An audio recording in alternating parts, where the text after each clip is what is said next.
The call came at 3:07 a.m. My phone buzzed once. No name, just a number burned into my childhood like a warning label. My father's voice cut through before I could speak. "Are you home?" I rubbed my eyes, half dreaming. "Yeah, sleeping." "What's wrong?" "Lock every door," he said. His tone wasn't sharp, but precise, like someone defusing a bomb. "Turn off the lights. Take your son to the guest room." "Now." I sat up. My pulse woke faster than my body. "You're scaring me." "Do it," he said. "Don't let your wife know anything." Then silence. Not the kind that ends, the kind that waits. I moved before I could think. Locked the doors. Killed the lights. My son's small hand trembled in mine, not from fear, just confusion. Through the guest room window, the world was black glass. My reflection stared back, bare chest, heavy breaths, a man who'd forgotten how to feel safe. That's when I saw her, my wife, standing in the hallway, motionless, watching. No expression, just eyes that already knew something I didn't. Something broke quietly inside me. Not a sound, just a shift. A cold awareness that my father hadn't called out of paranoia. He'd called because he knew.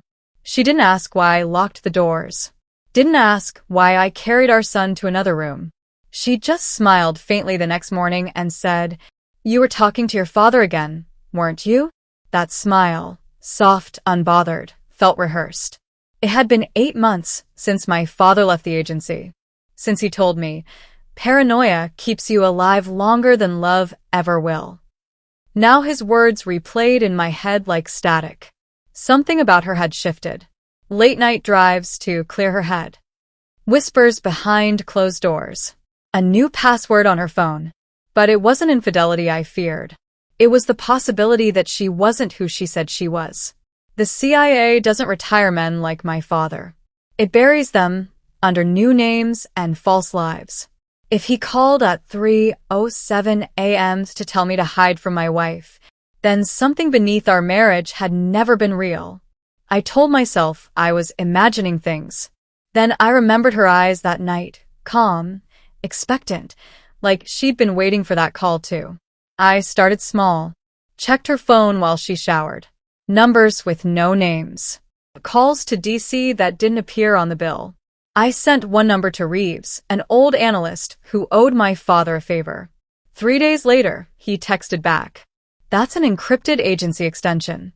Be careful who you trust." After that, every conversation felt staged. Every kiss a distraction. I'd lie awake beside her, feeling her breathing against my shoulder, wondering if the warmth was real or tactical. Then I found it, an old photo in her nightstand. A training facility. My father was there. So was she. 10 years younger. Uniformed. Smiling like someone who already knew her endgame. I didn't confront her. I studied her. Because truth isn't discovered, it's trapped. A week later, a plain envelope arrived. No return address. Inside, my father's handwriting and a classified personnel file. Her real name wasn't Emma. She'd been recruited out of Prague.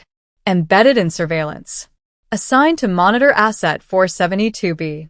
My father. And me. She married the son of her target, to gain proximity. The woman I'd built a family with wasn't my wife. She was my father's shadow. That night, she came home humming softly, grocery bags in hand. I watched her unpack, hands steady. "Can I ask you something?" I said. She smiled. "Anything." I slid the file across the counter. No words, just truth in print. Her face didn't break immediately. It disassembled, muscle by muscle, mask by mask. "How long have you known?" she whispered. "Long enough," I said. She reached for the file. I pulled it back. Her hands trembled. Not from guilt, but realization. That I wasn't the naive husband she'd built her life on. "You'll leave quietly," I said. "Tonight." Tears welled in her eyes. "I love you," she said softly.